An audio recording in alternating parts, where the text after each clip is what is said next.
الحمد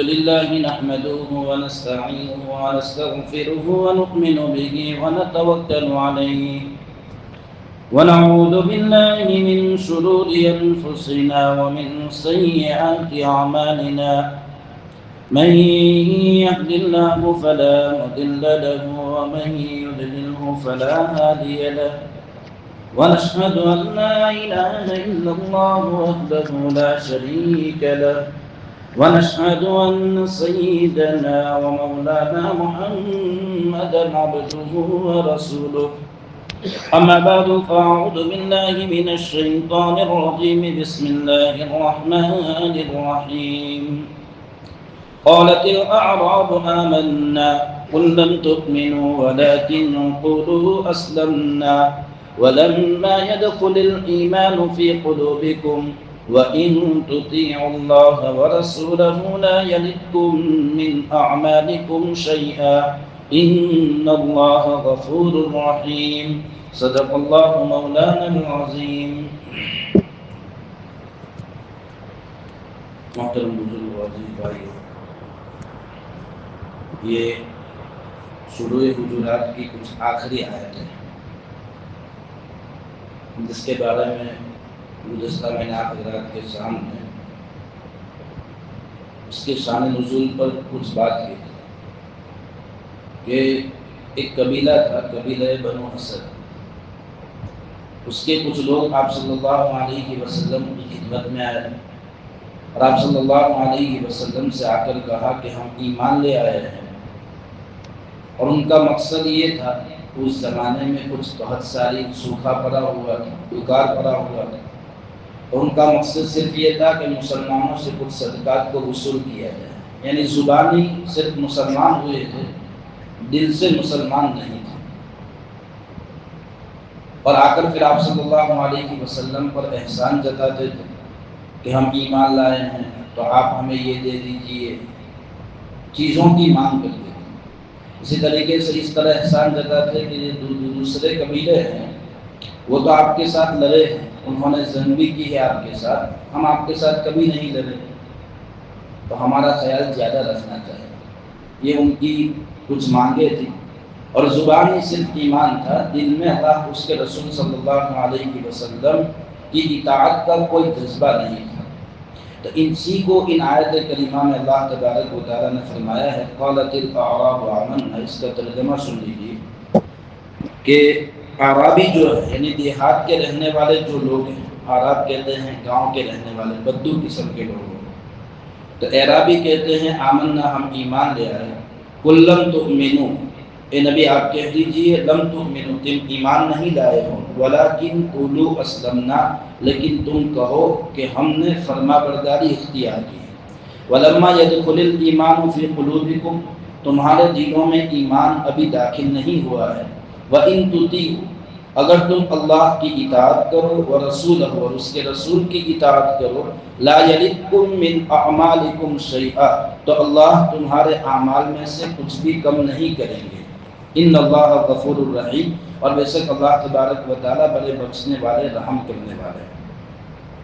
انما المؤمنون الذین آمنوا پھر اللہ نے مومنین جو ہے اس کی تعریف فرمائی کہ مومن کون ہے. فرمایا کہ مومن وہ لوگ ہیں آمنوا باللہ ورسولہ جو اللہ اور اس کے رسول پر ایمان لاتے ہیں، ثم لم یرتابوا پھر شک نہیں کرتے ہیں، وجاہدوا باموالہم وانفسہم اور جو اپنے مالوں اور جانوں کے ذریعے سے فی سبیل اللہ اللہ کے راستے میں جہاد کرتے ہیں، اولئک هم الصادقون یہی لوگ سچے ہیں.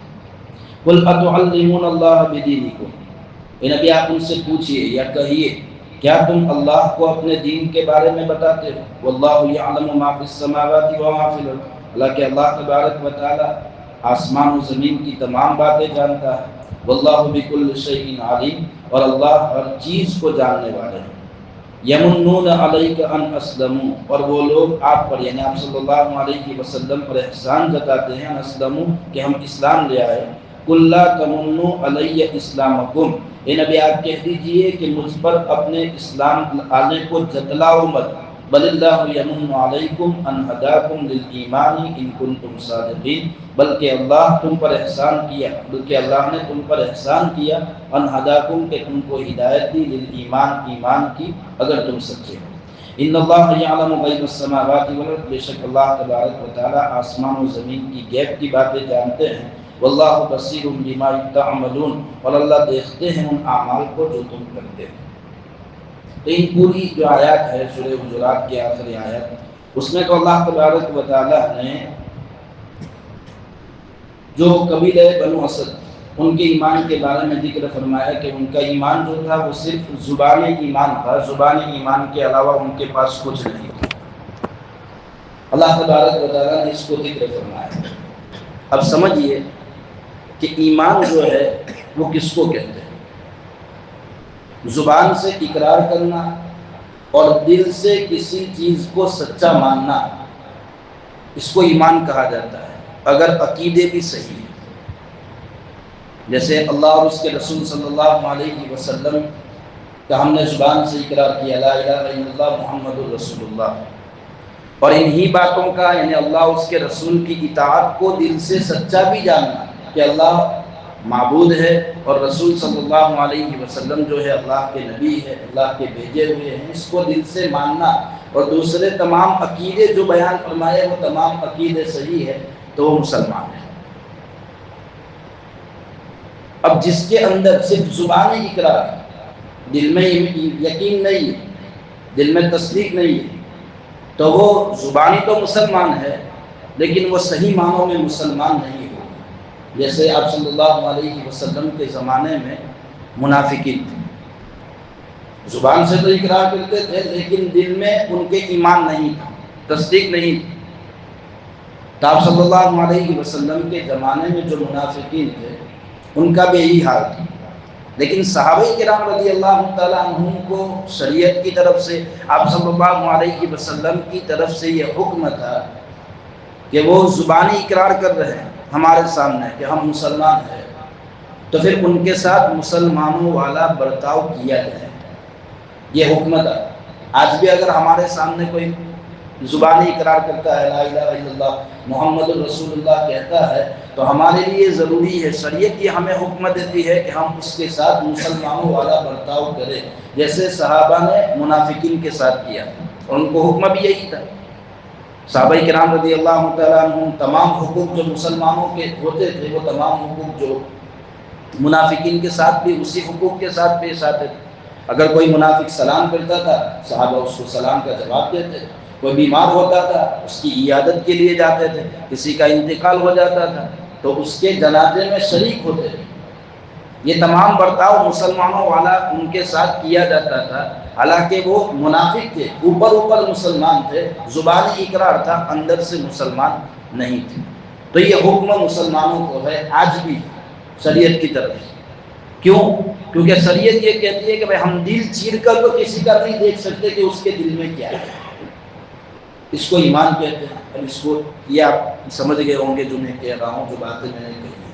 اب سمجھیے آج جو چل رہا ہے اس کے اوپر۔ آج سب سے بڑا ایک مسئلہ سوشل میڈیا پر یہ چل رہا ہے کہ جو ابھی انتقال ہوا ایران کے جو صدر تھے آیت اللہ خمینی کہیے یا خامنائی کہیے، میں نے کل بھی کہا تھا کہ آپ دیکھیں گے دونوں طرف یہ جو لفظ ہے استعمال کیا جاتا ہے۔ بعض لوگ خامنائی کے نام سے جانتے ہیں، ان کا جو لقب ہے، اور ہمارے جو بعض بزرگ ہیں ان کو خمینی کہتے ہیں، تو میں بھی خمینی کہوں گا۔ تو یہ جو آیت اللہ خمینی جو ہے جن کا ابھی چند روز پہلے انتقال ہوا ہے، اب ان کے بارے میں سوشل میڈیا پر ایک بات چل رہی ہے۔ ہمارے بہت سارے نوجوان جو ہے انہوں نے مجھے یہ سوال کیا تو میں نے ان سے کہا تھا کہ ابھی مجھے ذرا پہلے دیکھ لینے دیجیے حالات کیا ہے، اس کے بعد اس پر میں تفصیل سے بات کروں گا کہ وہ شہید ہے یا نہیں۔ ایک مسئلہ یہ چلتا ہے کہ بھائی ان کا انتقال تو ہوا ہے، اب شہادت ہوئی ہے یا نہیں۔ سب سے پہلی بات ایک بات سمجھ میں یا یاد رکھ لیجیے کہ یہ اختلافی مسئلے ہیں، اختلاف العلماء رحمت، کہ علماء کا جو اختلاف ہوتا ہے آپس میں یہ امت کے لیے رحمت ہوتا ہے۔ اس میں پہلے تو آپ کو پڑھنا نہیں چاہیے، سیدھی بات کہہ رہا ہوں۔ یہ علماء کا اختلاف ہے، وہ ان کے درمیان رہنے دینا چاہیے۔ لیکن آج کل کیا ہے کہ یہ سوشل میڈیا کا زمانہ ہے، فوراً ہر بات آپ کے پاس آ جاتی ہے، اس لیے پھر آپ بھی اس میں کچھ نہ کچھ اپنا رول ادا کرتے ہیں۔ تو یہ بات پہلے تو سمجھ لینی چاہیے۔ اب سمجھیے ایک بات جو میں کہنے جا رہا ہوں۔ میں نے پہلے ہی کہا کہ ایمان کسے کہتے ہیں؟ زبان سے اقرار کرنا اور دل سے اس اقرار کی تصدیق کرنا، دل سے ماننا، عقیدوں کی صحت کے ساتھ، اگر عقیدے بھی صحیح ہیں۔ اب میں نے گزشتہ کل بھی ایک بات کہی تھی کہ بھئی یہ کہا جاتا ہے کہ دارالعلوم دیوبند سے فتویٰ ہے کہ شیعہ یہ کافر ہے، حالانکہ ایسا کوئی فتویٰ نہیں ہے۔ دارالعلوم دیوبند کا آپ فتویٰ دیکھیں گے تو اس میں فتویٰ یہ ہے کہ ان فتوے میں یہ باتیں پوچھی گئی تھی جو میں بیان کرنے جا رہا ہوں، کہ اگر یہ عقیدے کسی کے ہیں تو وہ کافر ہے یا مسلم ہے۔ پہلی بات وہ پوچھی گئی تھی جو فتوے میں، وہ یہ تھی کہ اگر کوئی حضرت عائشہ صدیقہ رضی اللہ تعالی عنہا پر زنا کی تہمت لگاتا ہے، نعوذ باللہ، حضرت عائشہ صدیقہ رضی اللہ تعالی عنہا پر کسی نے زنا کی تہمت لگائی اور وہ حضرت عائشہ صدیقہ رضی اللہ تعالی عنہا کو نعوذ باللہ زانیہ سمجھتا ہے، تو کیا وہ مسلمان ہے یا نہیں؟ پہلا سوال۔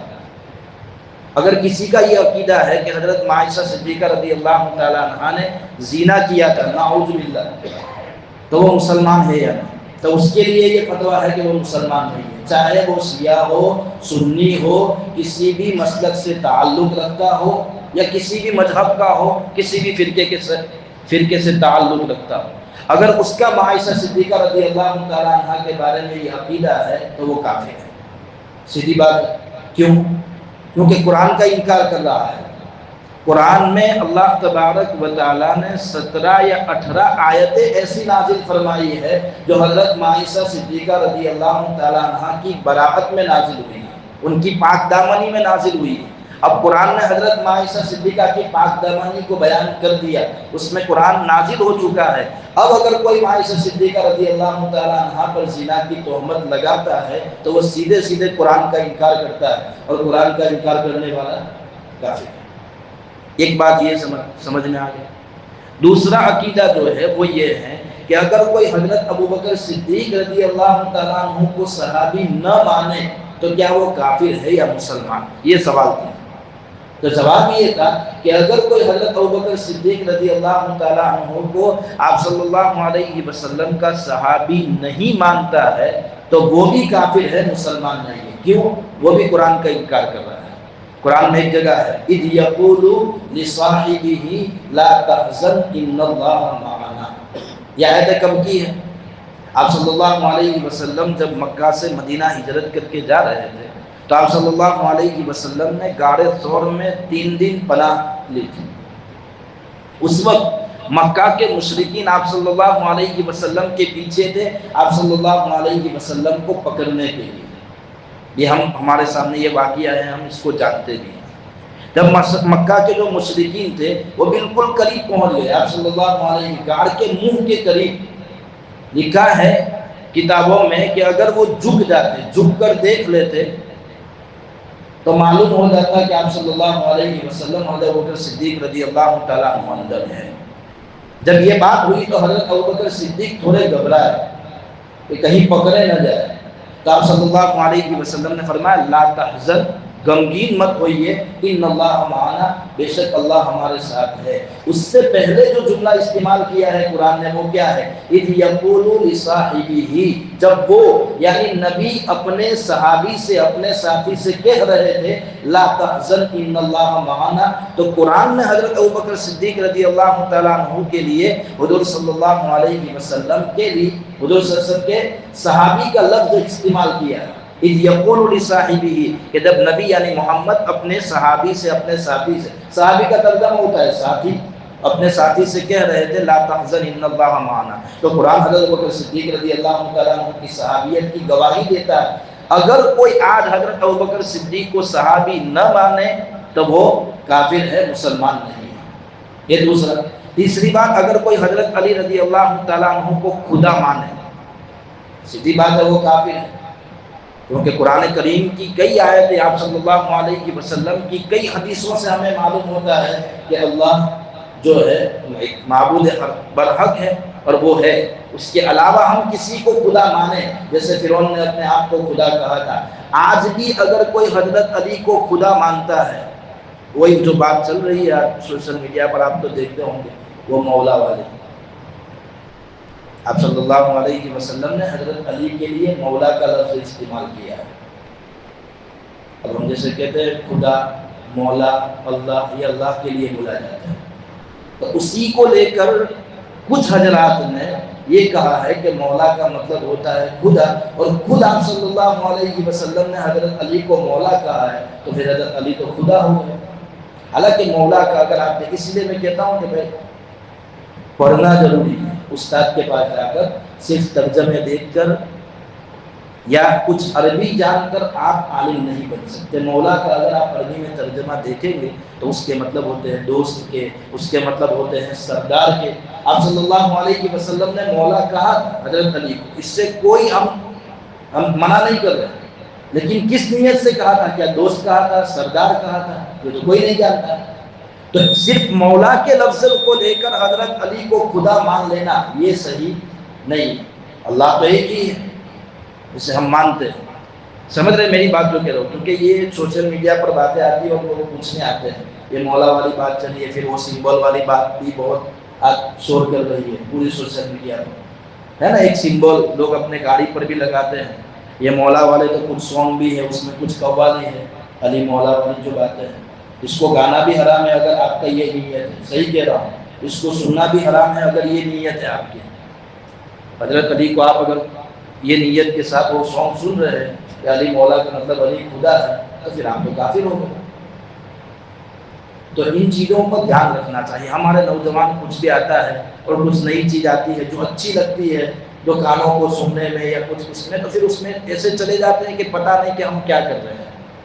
تو تیسرا عقیدہ یہ ہے کہ اگر کوئی حضرت علی کو مولا یعنی خدا مانے تو وہ کافر ہے، وہ مسلمان نہیں ہے۔ چوتھی بات کہ کوئی اگر حضرت جبرائیل علیہ السلام کو غلطی پر مانے، یہ بھی لوگ ہیں دنیا میں کہ وہ یہ کہتے ہیں کہ حضرت جبرائیل علیہ السلام سے غلطی ہوئی ہے، وہی حضرت علی رضی اللہ تعالیٰ عنہ کے پاس لانی چاہیے تھی، لیکن حضرت جبرائیل غلطی سے وہ وہی حضور صلی اللہ علیہ وسلم کے پاس لے کر چلے گئے، تو حضرت جبرائیل کی غلطی کی وجہ سے حضرت علی نبی نہیں بن سکے، حضور صلی اللہ علیہ وسلم نبی بن گئے، نعوذ باللہ۔ اگر کوئی یہ عقیدہ رکھتا ہے کہ حضرت جبرائیل علیہ السلام غلطی پر ہے تو وہ کافر ہے۔ کیوں؟ وہ بھی قرآن کا انکار کرتا ہے، حدیث کا انکار کرتا ہے۔ قرآن کریم کی کئی آیتوں میں، حدیث میں آپ صلی اللہ علیہ وسلم کی کئی حدیثوں میں یہ بات معلوم ہوتی ہے کہ آپ صلی اللہ علیہ وسلم کے پاس وہی حضرت جبرائیل لے کر آتے تھے۔ تو یہ چار باتیں، اس کے علاوہ بھی بہت سارے عقیدے ہیں، لیکن یہ جو کچھ مشہور اور مین عقیدے کہہ لیجیے، اس لیے میں نے یہ چار عقیدے آپ حضرات کے سامنے، اب آپ سمجھ گئے۔ اگر کوئی عائشہ صدیقہ پر تہمت لگاتا ہے تو وہ کافر ہے، مسلمان نہیں ہے۔ حضرت ابوبکر صدیق کو صحابی نہیں مانتا ہے تو وہ کافر ہے۔ حضرت علی کو خدا مانتا ہے تو وہ کافر ہے۔ حضرت جبرائیل علیہ السلام کو غلطی پر مانتا ہے کہ ان سے بھول ہوئی، غلطی ہوئی ہے، تو وہ کافر ہے۔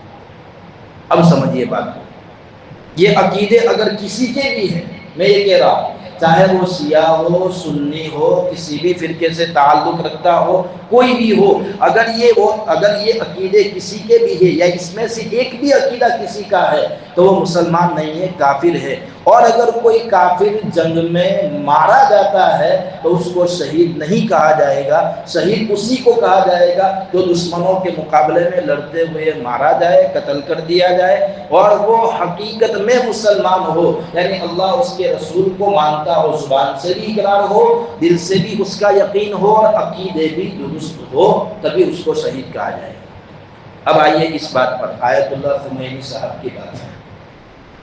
اب پہلے جو ان کے عقیدے تھے وہ تھے، کتابوں میں بھی ہے بہت ساری باتیں، لیکن ابھی انتقال جب ہوا، اب ان عقیدوں میں سے سیدھی بات ہے، لا الہ الا اللہ محمد رسول اللہ کے تو وہ قائل تھے، اللہ کو بھی مانتے تھے، آپ صلی اللہ علیہ وسلم کی رسالت کو بھی مانتے تھے۔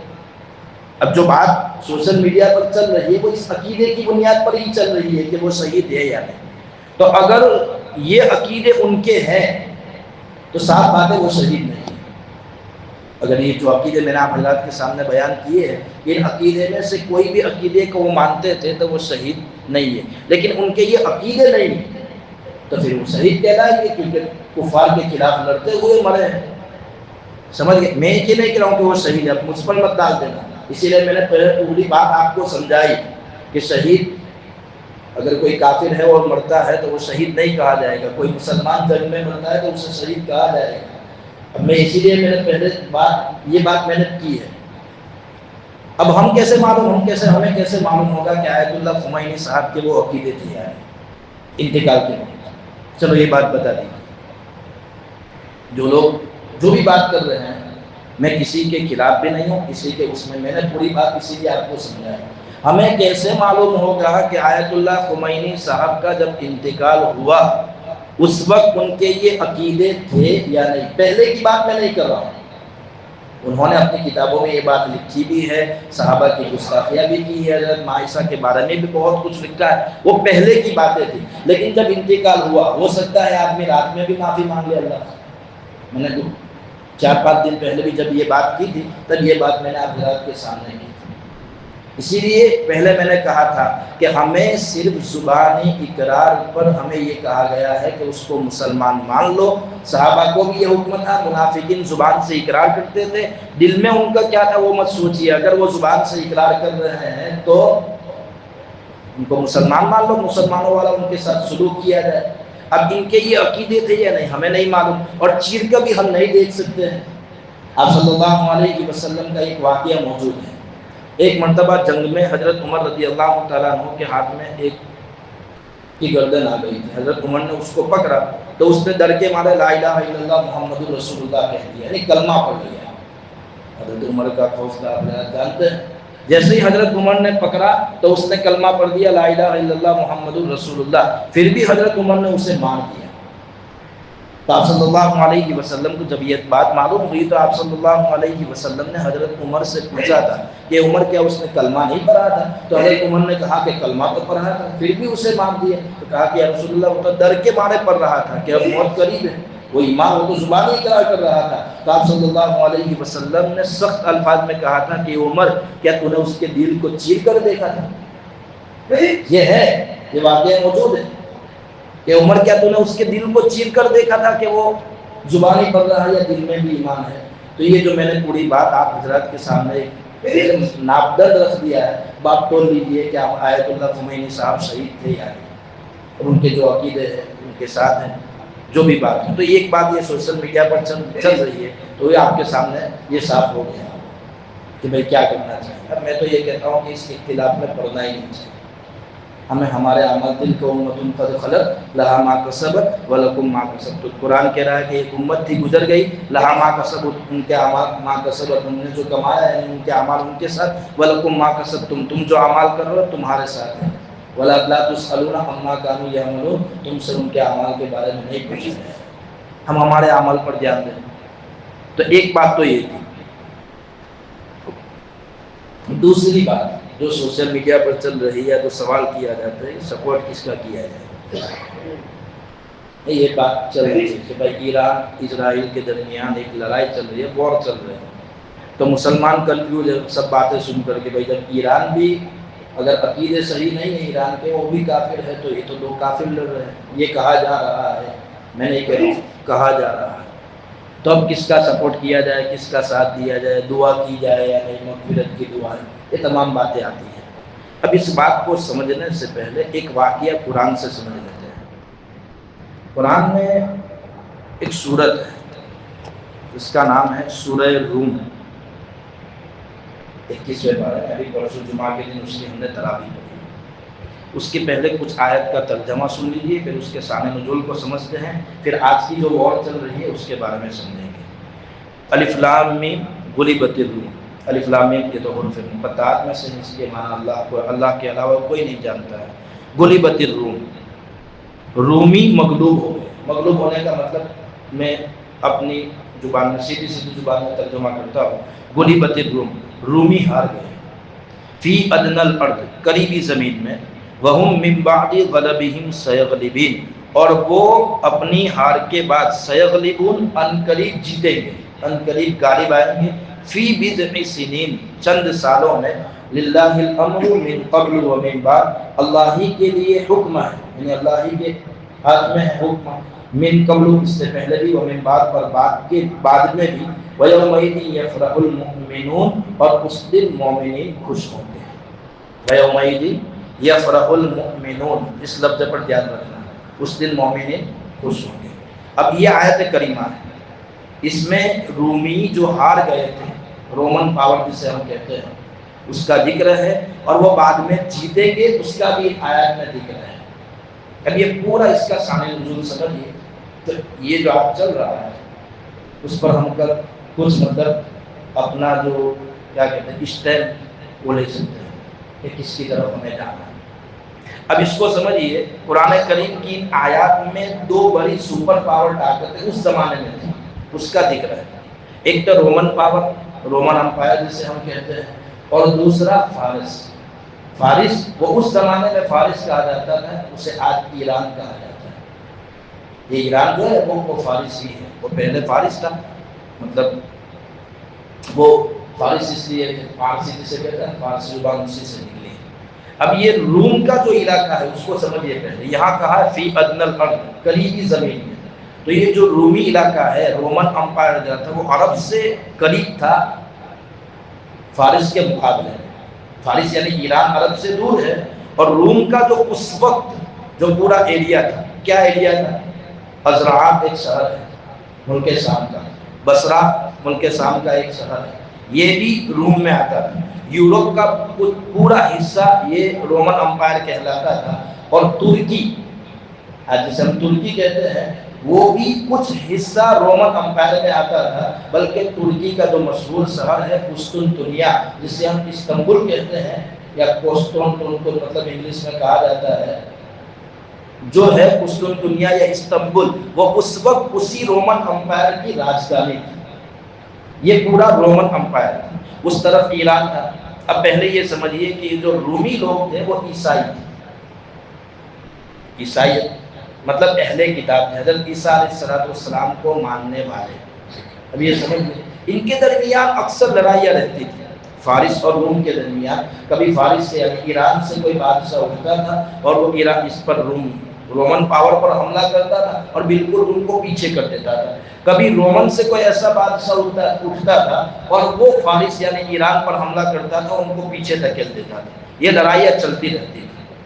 آپ صلی اللہ علیہ وسلم کی پیدائش کب ہے؟ 571 عیسوی کے اعتبار سے ہم دیکھیں تو یہ جو لڑائیاں ان کے درمیان جو لڑائیاں چل رہی تھی وہ 602 عیسوی سے 614 عیسوی کے درمیان کی بات ہے، یعنی قریباً آپ صلی اللہ علیہ وسلم کی عمر 31 سال سے لے کر 47 یا 48 سال کی عمر کے درمیان یہ لڑائیاں چل رہی تھیں۔ جب آپ صلی اللہ علیہ وسلم 31 سال کے تھے، اس سے لے کر 47 یا 48 کے قریب آپ صلی اللہ علیہ وسلم کی کچھ عمر رہی ہوگی، تب کی یہ بات ہے۔ اب یہ دیکھیے کہ پہلے یہ سمجھ لیجئے کہ رومن جو پاور، رومن جو امپائر ہے وہ کون تھے؟ عیسائی لوگ تھے، اور وہ جو تھے وہ مجوسی تھے۔ کون؟ فارس یعنی ایران والے تھے، مجوسی یعنی بت پرست، آگ کی پوجا کرنے والے۔ تو یہ دونوں جو تھے مسلمانوں کے قریب، ان دونوں میں نسبتاً کون زیادہ قریب تھا مسلمانوں سے؟ کیونکہ وہ اہل کتاب تھے، رومن امپائر، کیونکہ وہ اہل کتاب تھے۔ آپ صلی اللہ علیہ وسلم کے علاوہ تمام نبیوں کو مانتے ہیں عیسائی، جیسے ہم مانتے ہیں، تو مذہب کے اعتبار سے ہمارا ان سے کچھ قربت تھی، کچھ قریب تھا، نسبتاً ان کے یہ قریب تھے اہل کتاب ہونے کی وجہ سے۔ اللہ کو بھی مانتے ہیں، آسمانی کتاب ان کے پاس ہے، آسمانی کتاب ہمارے پاس بھی ہے، ہم بھی اللہ کو مانتے ہیں، ہم تمام نبیوں کو مانتے ہیں، وہ بھی تمام نبیوں کو، آپ صلی اللہ علیہ وسلم کے علاوہ تمام نبیوں کو وہ بھی مانتے ہیں۔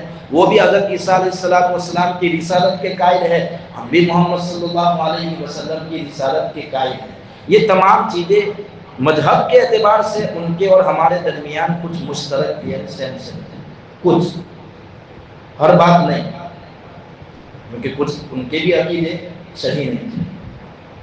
سمجھ رہے میں جو جملہ کہہ رہا ہوں، کچھ عقیدوں میں وہ بھی صحیح درست نہیں تھے، اور دوسری طرف جن کے ساتھ ان کی لڑائی تھی فارس یا ایران، وہ بت پرست تھے، مجوسی تھے، تو اس اعتبار سے مسلمانوں سے بہت قریب تھے. اب وہ مشرکین مکہ سے زیادہ قریب تھے، مطلب مسلمانوں سے دور تھے، مشرکین مکہ سے زیادہ. ان کی لڑائیاں ہوتی رہتی تھی. آپ صلی اللہ علیہ وسلم کو نبوت ملنے کے غالباً 6 یا 7 سال کے بعد بڑی جنگ ہوئی. فارس نے بڑا حملہ کر دیا رومن امپائر پر.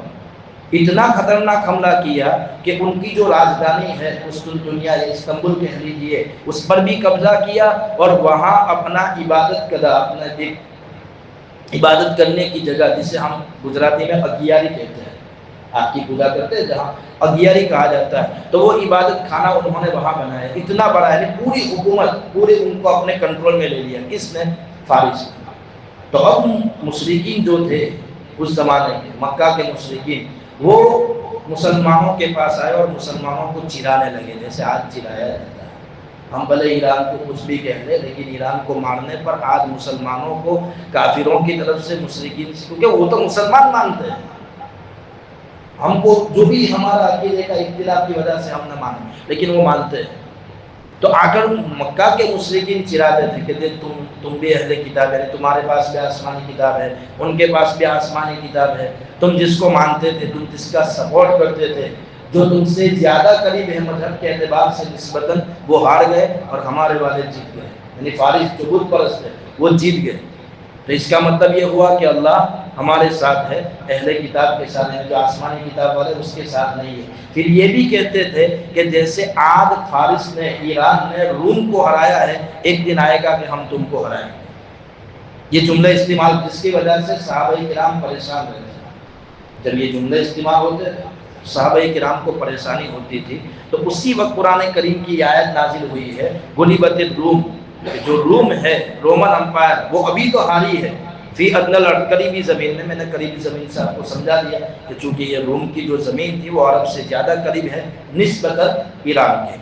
وَهُمْ مِنْ بَعْدِ غَلَبِهِمْ سَيَغْلِبُونَ. قرآن کہتا ہے کہ ابھی تو وہ ہارے ہیں، لیکن ہارنے کے بعد سَيَغْلِبُونَ، ان قریب وہ جیتیں گے. فی بِضْعِ سِنِینَ، چند سالوں میں. جب یہ آیت کریمہ نازل ہوئی تو حضرت ابوبکر صدیق رضی اللہ تعالیٰ عنہ تمام جگہ پھرتے تھے، گھومتے تھے، بازاروں میں جاتے تھے، اور جو مشرکین کے جو مجمع ہیں ان کے پاس جا کر کہتے تھے کہ اب آیت نازل ہو گئی ہے. ابھی تو فارس نے یعنی ایران نے روم کو ہرا دیا ہے، لیکن ایک وقت آئے گا کہ ہم رومی جو ہے وہ ایران کو ہرا دیں، فارس کو ہرا دیں. تو ابوبکر صدیق رضی اللہ تعالیٰ مجمع میں جاتے تھے، یہ آیتیں پڑھتے تھے. تو ایسا ہوا کہ اس مجمع میں ایک مرتبہ جب گئے کفار کے مجمع میں اور یہ آیتیں سنائی، تو اس میں ابی بن خلف تھا، جو دشمن اسلام تھا. تو اس نے کہا کہ تو جھوٹا ہے. ابوبکر صدیق رضی اللہ تعالیٰ عنہ نے کہا کہ میں جھوٹا نہیں ہوں، تو جھوٹا ہے، قرآن جھوٹا نہیں ہو سکتا ہے.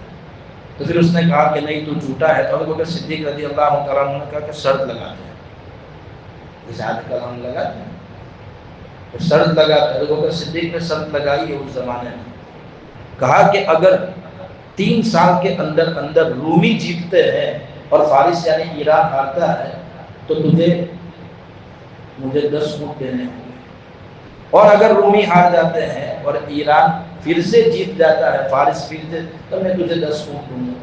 یہ شرط لگائی کہ حضرت صدیق رضی، یہ ایک تیمار ہے جسے ہم جوا کہتے ہیں. یہ اس وقت ابھی تک اس کی حرمت یعنی حرام وہ بھی نہیں ہوا تھا، اس لیے اس وقت ابوبکر صدیق نے وہ شرط لگا دی کیونکہ حرمت نہیں آئی تھی. اب نہیں کر سکتے کہ بھائی میں میچ جیتوں گا تو 50 تیرے، میں ہاروں گا تو 50 تجھے دوں گا. یہ حرام ہے، یہ قیمار ہے، اب نہیں کر سکتے. اس وقت حضرت ابوبکر نے کیا کیونکہ ابھی تک قیمار کی حرمت آئی نہیں تھی. ابوبکر صدیق رضی اللہ تعالیٰ عنہ یہ شرط لگا کر آ گئے. آپ صلی اللہ علیہ وسلم نے کہا کہ یا رسول اللہ میں شرط لگا کر آیا ہوں ابی بن خلف کے ساتھ کہ 3 سال میں رومی جیتیں گے، ایران ہارے گا. 10 اونٹ کی شرط لگا کر آیا. آپ صلی اللہ علیہ وسلم نے فرمایا کہ کیا میں نے 3 سال کی قید لگائی تھی کہ 3 سال میں جیتیں گے؟ قرآن کریم تو فی بضع سنین، بضع کا لفظ عربی زبان میں 3 سے لے کر 9 تک بولا جاتا ہے. تو 3 سال میں جیتیں گے ایسا کوئی پرفیکٹ بات نہیں ہے. میں نے 3 کی قید نہیں لگائی ہے، یہ تو 3 سے لے کر 9 سال تک میں کبھی بھی جیت سکتے ہیں. جیتیں گے ضرور، قرآن کی آیتیں ہیں اس میں کوئی حرج نہیں ہے، لیکن بضع کا بضع سنین کے لیے 3 سے 9 سال استعمال ہوتا ہے. واپس جائیے اپنی شرط بدل کر آئیے. حضرت ابوبکر صدیق رضی اللہ تعالیٰ عنہ گئے ابی بن خلف کے پاس اور کہا کہ بھائی جیتیں گے رومی ضرور، لیکن شرط بدل دیں، اونٹوں کی تعداد بڑھا. اگر رومی جیتتے اور ایران ہارتا ہے تو مجھے 100 اونٹ دے گا. تعداد بڑھا دی اور پھر یہ سال بڑھا دیے کہ 3 سال میں 3 سے 9 سال کے بیچ میں کچھ شرط کیا ہو. تو یہ شرط بدل دی گئی. اب اس کے بعد جو ہوا وہ بقیہ ہے انشاءاللہ. اس کے بعد ہم ایران میں اس کے بعد کچھ نہیں کہ وقت کافی ہو گیا ہے 35 منٹ. تو بقیہ انشاءاللہ اس بات کو سنیں گے. اللہ کا ہی سنی باتوں پر عمل کرنے کی توفیق.